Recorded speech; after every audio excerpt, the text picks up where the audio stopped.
Gerakan tanggal 30 September tahun 1965 tidak hanya menelan banyak korban, tapi memangsa banyak hal yang bahkan tidak terkait. Salah satu di antaranya adalah kesenian. Lebih khusus, kesenian Reog Ponorogo. Bagaimana peristiwa berdarah itu punya dampak yang begitu buruk terhadap kesenian yang awalnya disebut sebagai perlawanan terhadap Raja Majapahit terakhir itu. Berbicara tentang Reog, tak mungkin bisa dilepaskan dari Ponorogo. Reog dan Ponorogo laiknya dua sisi mata uang yang tak terpisahkan. Seluruh sendi masyarakat di kabupaten di Jawa Timur bagian selatan itu tak lepas dari Reog. Sendra tari Reog bisa dikenali dari lirik dan irama musik pengiringnya yang membangkitkan semangat. Satu grup Reog biasanya terdiri dari seorang warok tua, sejumlah warok muda, penari jatilan, penari bujang ganong, dan Prabu Klono Sewandono. Kemudian ada sebuah karangan berbentuk kepala macan yang mengaum karena diinjak seekor burung merak yang sedang mengembangkan sayapnya. Reog punya banyak versi asal-usul. Ada yang bilang, Reog berawal dari kisah Kelana Sewandana, Raja di Bantar Angin, sekarang Ponorogo, yang ingin mempersunting putri Kediri, Dewi Dia Ayu Sanggalangit. Orang yang mendapat tugas untuk meminang putri Kediri itu adalah Bujang Ganong yang juga berasal dari Kediri. Agar tak dikenali orang Kediri, dia memakai topeng dengan bentuk rupa yang sangat buruk. Singkat cerita, lamaran itu diterima dengan satu syarat, yaitu Kelana Sewandana harus mengalahkan Singa Barong yang ada di Alas Roban. Syarat itu disanggupi dan sebuah pasukan kuda dikirim ke hutan untuk mencari Singa Barong. Tapi pasukan kuda bisa dikalahkan, sehingga memaksa Kelana Untun turun tangan secara langsung. Di tengah pertempurannya dengan Singa Barong, Kelana yang merasa tertekan kemudian membanting sumpingnya, perhiasan di atas telinga, ke tanah dan berubah menjadi dua burung merak. Keindahan burung itu membuat Singa Barong terlena.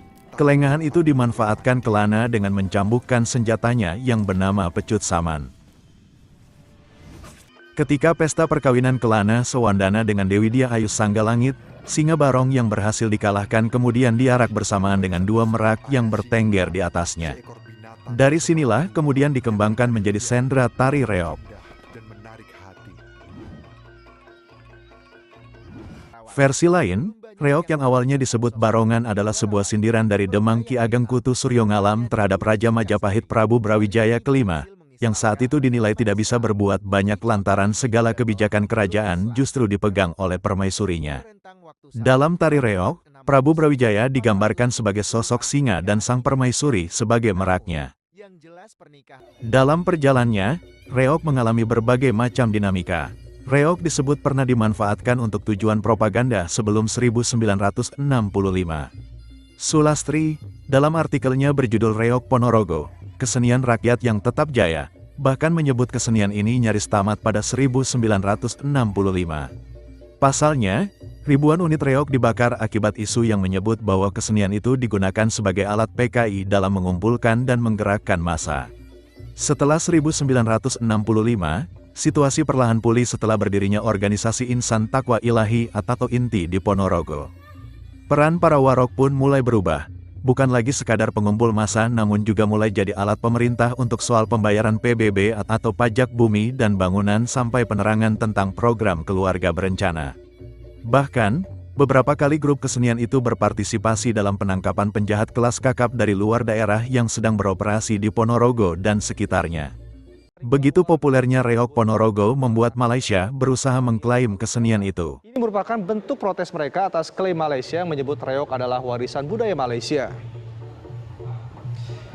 Sudah 2 hari ini, atraksi Reog massal dilakukan oleh ribuan warga di Kabupaten Ponorogo.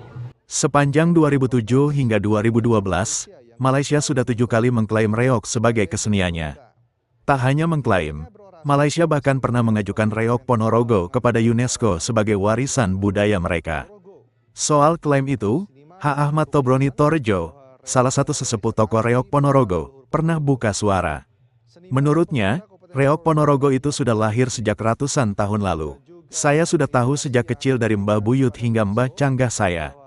Bahkan sebelum tahun 1496 sudah ada Reog Ponorogo.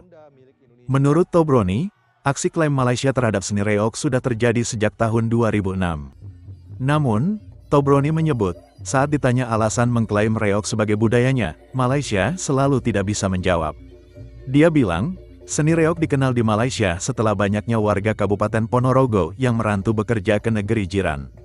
Para tenaga kerja asal Kabupaten Ponorogo memainkan seni reog di Malaysia sebagai pengobat rindu kepada keluarga dan menghilangkan kebosanan usai bekerja. Masih menurut Tobroni, Malaysia mengklaim seni reog lantaran mengetahui reog Ponorogo tak menjadi prioritas utama dalam usulan ke UNESCO. Hal ini terbukti karena pemerintah lebih mengutamakan jamu untuk diusulkan sebagai wisata budaya tak benda ke UNESCO.